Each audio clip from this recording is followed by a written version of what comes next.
ఏమ్మా బాగుండారా? మేమైతే బాగుండాము. మీరు బాగుండాలని దేవుని కోరుకుంటున్నా. అదేవిధంగా ఈరోజు మనం కోడిగుడ్ల కూర ఎలా చేసుకోవాలో చూద్దామా? దేన్ని కొత్తగా కోడిగుడ్ల కూర మేము ఎప్పుడు చేయలేదా అనుకుంటున్నారా? లేదండి, కారం లేకుండానే నేను చేస్తూ ఉన్నాను. అది దీంట్లో ప్రత్యేకత.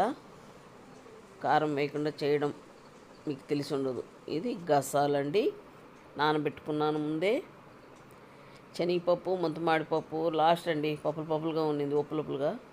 అది ఎత్తుకున్నాను. పచ్చిమిరపకాయలు, కరివేపాకు, కొత్తిమీరలు, 2 టమాటాలు చిన్నవి అంతా మిక్సీకి వేసి పట్టించుకుందాము. ఇది ఈ విధానాన్ని వేరేలాగా కూడా చేస్తాను నేను. అది కూడా మీకు ఒకనాటికి చూపిస్తాను.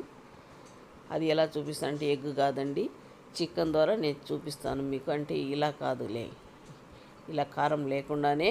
అంటే ఇదే అండి, కారం లేకుండా అంటే పచ్చిమిరపకాయలు వేసుకున్నాను కదా, అది అన్నమాట. అంతా వేసి మిక్సీకి పట్టించుకుందాము. మీకైతే నచ్చుతుందండి, ఈ మరిగా చేసి చూడండి మీరు. చాలా బాగుంటుంది. అంటే మామూలుగా మనం ఎగ్గు కూర తింటాం కదా, కోడిగుడ్ల కూర, అలా కాదు, బాగుంటుంది ఇది టేస్ట్. నేను తిని చూసే మీకు వీడియో అయితే పెడతా ఉన్నాను, అందువల్లే చెప్తానండి. చాలా చాలా బాగుంది. ఒక ఎర్రగడ్డ తరిగి పెట్టుకున్నాను, ముందే కోడిగుడ్లు ఉడకబెట్టుకున్నాను, కరివేపాకు ఒక రెమ్మడ తీసుకున్నాను. సరిపడా నూనె వేసుకుందాము. అందులో ఆవాలు కొద్దిగా వేసుకుందాము. ఇప్పుడు ఎర్రగడ్డలు వేసి వేయించుకుందాము. దాంట్లో ఎర్రగడ్డలు వేసుకుందామండి. కొద్దిగా కరివేపాకు వేసుకుందాము. ఎర్రగడ్డలు బాగా ఎర్రబడ్డాక, అంటే లైట్గా ఎర్రబడ్డాక అల్లం తెల్లగడ్డ పేస్ట్ 1 స్పూన్ వేసుకుందాము. అది పచ్చి వాసన పోయేంత వరకు కలుపుకుందాము. ఇప్పుడు కొద్దిగా పసుపు పొడి వేసుకుందాము. పసుపు పొడి వేసుకున్నాం కదా, ఇప్పుడు మనము ముందే నూరి పెట్టుకున్న మసాలా అంతా అందులో పోసుకుందాము. అది బాగా పచ్చి వాసన పోయేంతవరకు బాగా అలాగే ఉడకనివ్వాలండి.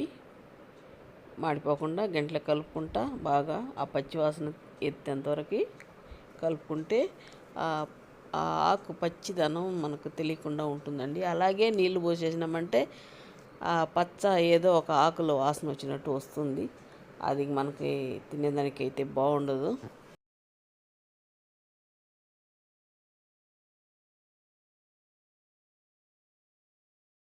సరిపడా సాల్ట్ వేసుకుందాము. 1 స్పూనే వేసుకున్నానండి, కరెక్ట్గా ఉంటుందండి. ఎక్కువగా వేస్తే కూడా మరి ఉప్పు తెలుస్తుంది కదా, మనం తినలేము. లేదు, మీకు కావాలనుకుంటే కొద్దిగా వేసుకోండి. నాకైతే కరెక్ట్గానే ఉండింది.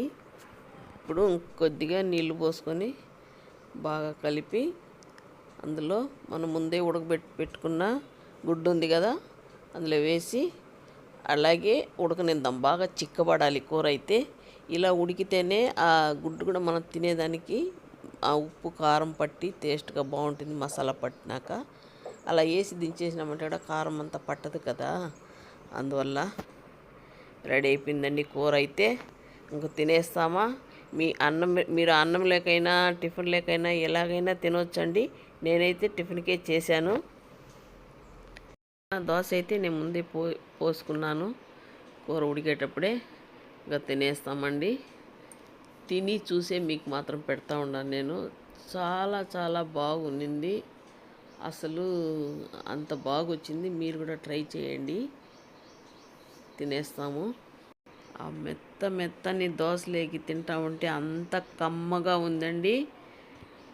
మీరు చాలా బాగా ఇష్టపడతారు. చేయండి, మీ ఇంట్లో కూడా చేసి చూసి తిని ఎలా ఉంది అని కూడా నాకు కామెంట్లో మీరు పెట్టాలండి, ప్లీజ్ అండి. బాగుంది అన్నా పెట్టండి, బాగా లేదన్నా ఓకే, ఇబ్బంది లేదు, పెట్టండి.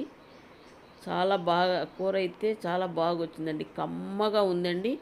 ఎగ్ కూడా ఆ కూర అంతా అద్దుకొని తింటే ఇలానే తినండి మీరు కూడా. ఇలా అద్దుకొని తింటా ఉంటే ఇంకా చాలా చాలా బాగుందండి, కమ్మగా ఉంది. ఒక్కసారి ఈ కూర చేశారంటే మళ్ళీ మళ్ళీ చేయాలనిపిస్తుందండి. కూర అయితే చాలా చాలా బాగా వచ్చిందండి. అంత కమ్మగా ఉంది తింటా ఉంటే. మీరు కూడా ఈ విధంగా ట్రై చేయండి ప్లీజ్ అండి. నా ఛానల్ని లైక్ చేయండి, షేర్ చేయండి, సబ్స్క్రైబ్ చేయడం మర్చిపోకండి.